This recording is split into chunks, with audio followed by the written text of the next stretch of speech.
This is my top 16 pre-arrival favorites for Miss Universe 2019. Please subscribe for more videos leading up to Miss Universe 2019, which is happening in Atlanta, Georgia on the 8th of December. So let's get started. Doing this list in order from number 16 to number 1, my number 1 favorite. So at 16 is Iceland. Her name is Berta Porhausdottir.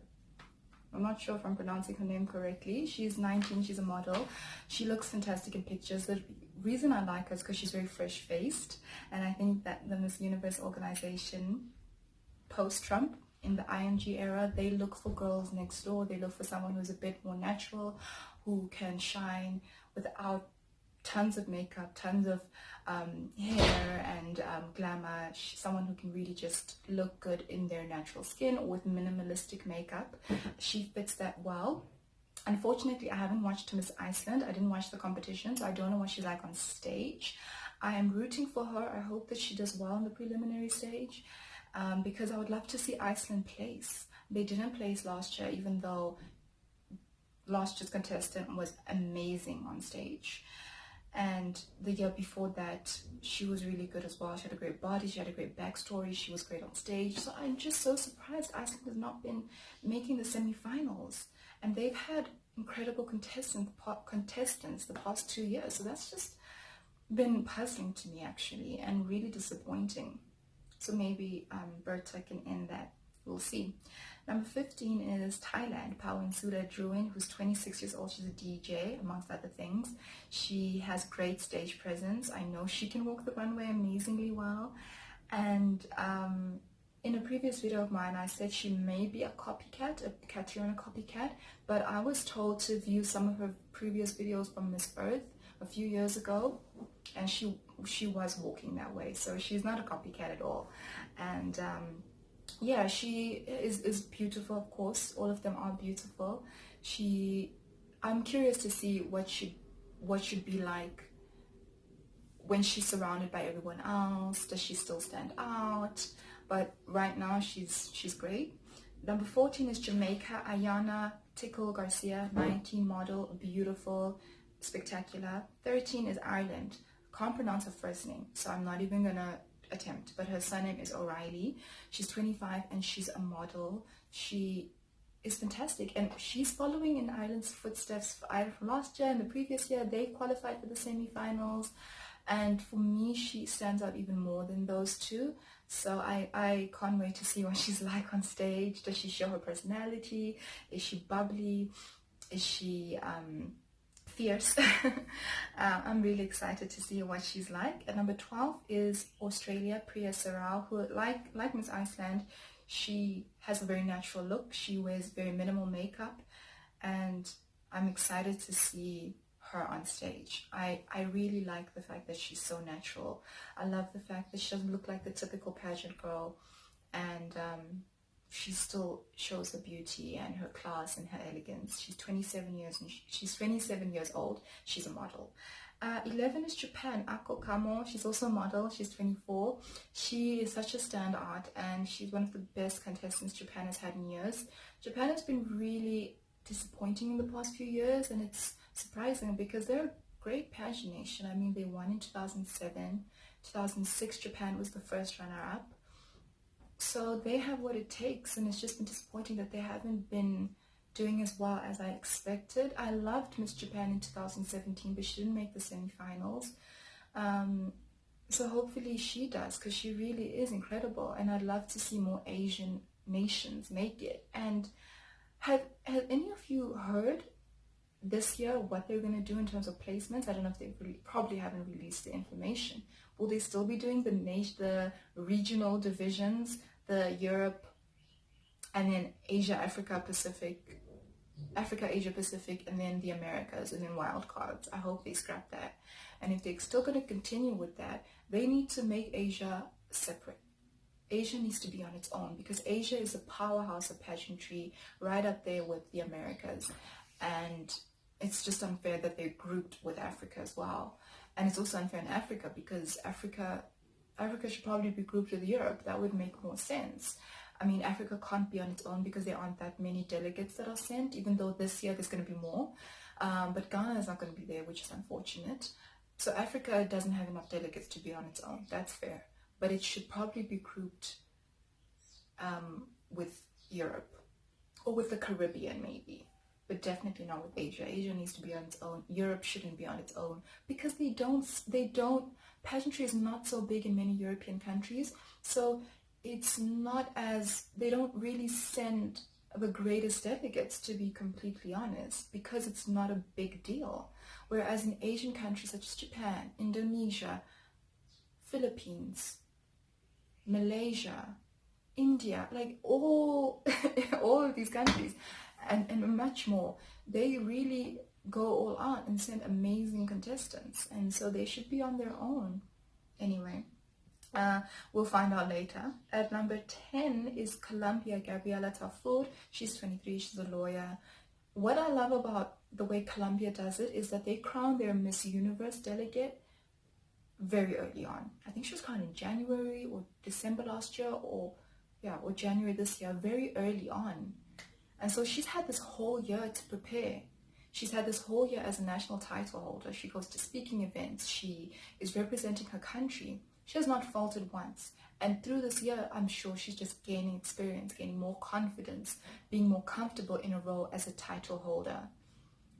And by the time she gets to Miss Universe, she's a natural at it. And she's a natural at being a title holder on such a high level.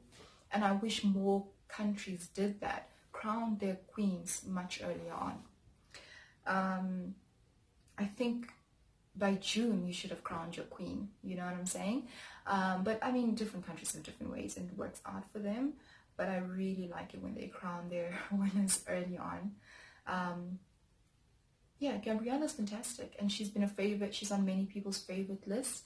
She is my least favorite Miss Colombia in a long time. My favorite, obviously, it was Andrea Tovar of 2016, and then Ariadna Gutierrez of 2015.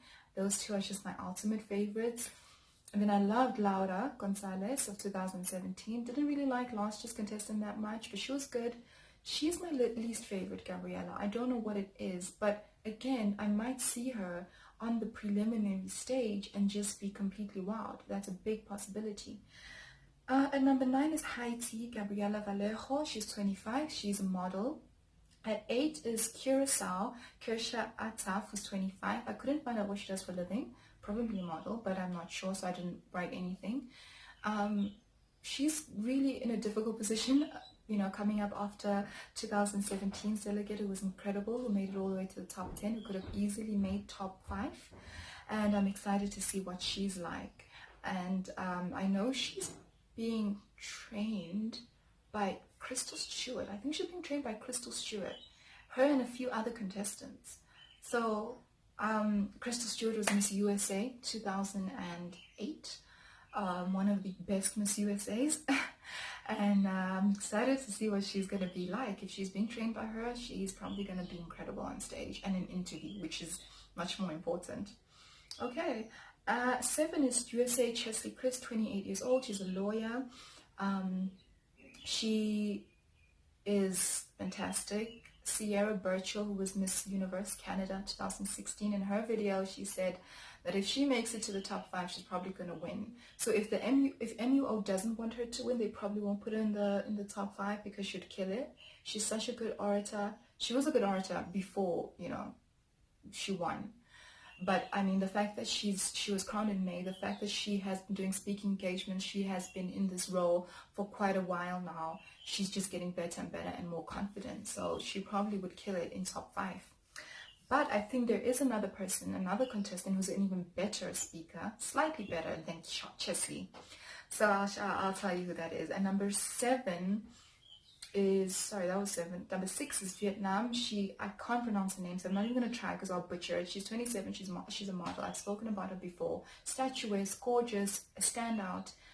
I'm so excited to see what she's like. And 2018's Miss Universe will always be, Miss Universe Vietnam will always be my favorite, Hen Ye. But I really like her as well. She's fantastic. 5 is Panama, Mare Eliezer. She's 22. She's a model. She's spectacular. So this is my top 5. Number 4 is the Philippines, Kristina. She's 23, she's a tourism graduate. She would probably be my number 1 if I had a bit more faith in her public speaking abilities. But I know the Philippines never sends a contestant to Miss Universe without preparing her to the maximum level. So she is being prepared, she is being coached, and I'm excited to see how she has improved, because in order to be Miss Universe, she has to improve. And I'd be very happy for the Philippines to win back to back, especially with Kristina, because she is just one of the most beautiful women I've ever seen. But what I do love about her in her public speaking is she does seem genuine, which I will take someone who's genuine but is a bit shaky over someone who is flawless but not being themselves. So I've seen her in interviews and she seems just honest, and she seems very humble, which is priceless to me. That's so important. Number 3 is Puerto Rico, Madison Anderson. She's 23, she's a model. She's a bit more American than she is Puerto Rican, but she's still Puerto Rican, and she's going to represent the country well, and she's going to be a firecracker on stage. I just know it, because her performance at Miss Puerto Rico was insane, and so I know she's going to be incredible on stage. The only question is what she'll be like in interviews, and we don't see that, unfortunately. I wish we did. I would watch Miss Universe interview round. Even if it was hours and hours of footage, I would sit there and watch. It would be a pleasure. So I wish we got to see that, just to see, just for a bit more transparency. But anyway, and number 2, this is my top 2 now. Number 2 is a favorite I've been thinking about for a long time. She's a great speaker. She's great at runway. She has an incredible CV when it comes to pageants, so she's going to be great. She's making the semifinals, no doubt. I have no doubt that this contestant is going to make the semifinals. It's Brazil. Julia Horta, she's 24, she's a journalist, she speaks English fluently. That's going to help her. She's fantastic. She was my favorite. As soon as I saw her, heard her speak, I said, during the lead up to Miss Brazil, I said, oh, okay, she's my winner. She has to win. And I hadn't even seen all the contestants, but I knew there's something special about her. Something that just, I don't know, I feel like the winner, there's something about them that just makes you believe in something, just makes you want to meet them, want to see them all the time. They're so memorable. There's something about her, and she won, and she's fantastic. And number 1 is, she's not my number 1 just because I live in South Africa. She's my number 1 because she is fantastic, and she's such a breath of fresh air. It's South Africa's Zozibini Tunzi. She's 26, she's a PR student.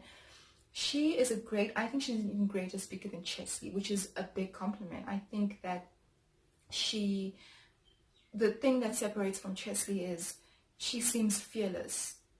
She will say what she thinks and what she feels, even if it's not a popular opinion, even if it is a bit controversial, she'll say it because that's what she genuinely feels. And I think that we need more of that in pageantry. Her look is very fresh. Obviously, she's got the short hair, her natural hair, so she looks different from everybody else, and it suits her. She looks fantastic. Others to watch who aren't in my top 16 but are on my radar: France, Chile, and the Dominican Republic as well. And yeah, so I want to hear what you guys think. Who are your favorites? Who are you looking for? Who did I miss out on the list? And yeah, just let me know what you guys think. And about Mexico, I'm not a big fan, but I am excited to see what she does on the runway, because I know the Miss Mexico organization prepares their contestants very well, especially runway walks. So I'm excited to see her, but for now, I'm not a big fan, and I'm not a big fan of Venezuela, which I'm so surprised by. So let me know what you guys think, and I'll be making another video after prelims. Thank you.